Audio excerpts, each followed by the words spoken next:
Welcome back for part 2, looking at the correlation between pets and cars. So in the previous video, we populated the data table, got all the sums, ends, and means, and we drew this kind of nebulous looking scatter plot. It's really not clear what's going on here, so I did not draw a line through it to summarize it. In this video, we're going to calculate our two variances, our covariance, and our R. I have the formulas up here, so feel free to pause this video at any point if you want to just write down those formulas, but I'm going to fill these out pretty quickly. So the variance of x is the sum of the x squareds minus the sum of the x's squared divided by n. So the sum of the x squareds, that's the sum of this fourth column, which is 10. We're going to subtract the sum of the x's, which is 6. We're going to square that and divide by n, which in this case is 6. So 10 minus 36 squared over 6 is 4. And remember, you want to make sure that your variance of x is positive. If you get a negative number, you've done something wrong. This should only ever be a positive number. You could get a 0, but you're not going to get a negative number. The variance of y is basically the same thing, but we're going to replace the x's with the y's.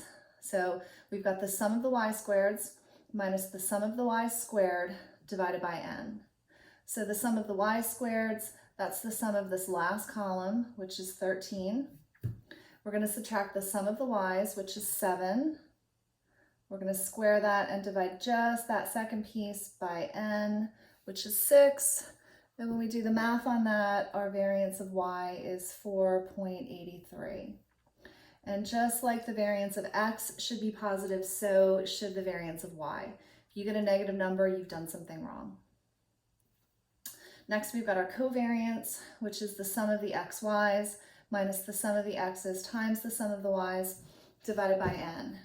And notice nothing is squared in this formula.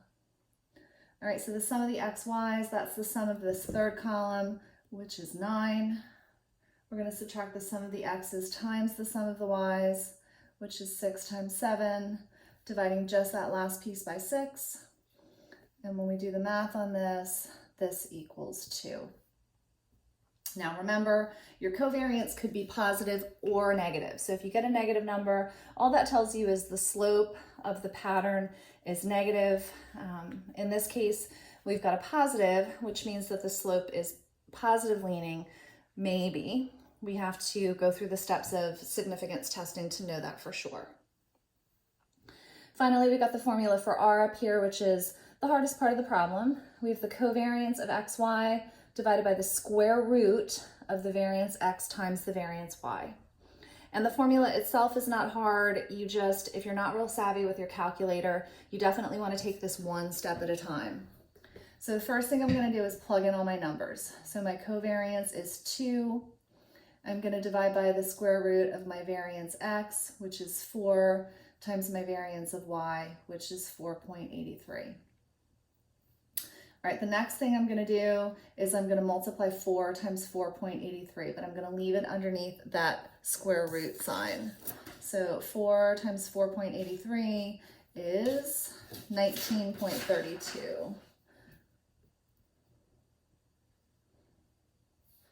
All right, now I'm going to take the square root of 19.32, which is 4.4.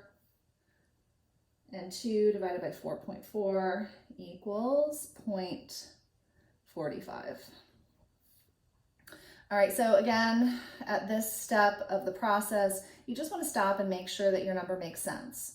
Remember, your R should be between -1 and +1. So you just want to make sure that your R is within that range. If it's less than -1 or greater than +1, you've done something wrong. But in this case, it's 0.45, which is right in the range, so that looks good. So when we come back, we're going to go through the steps of evaluating our R.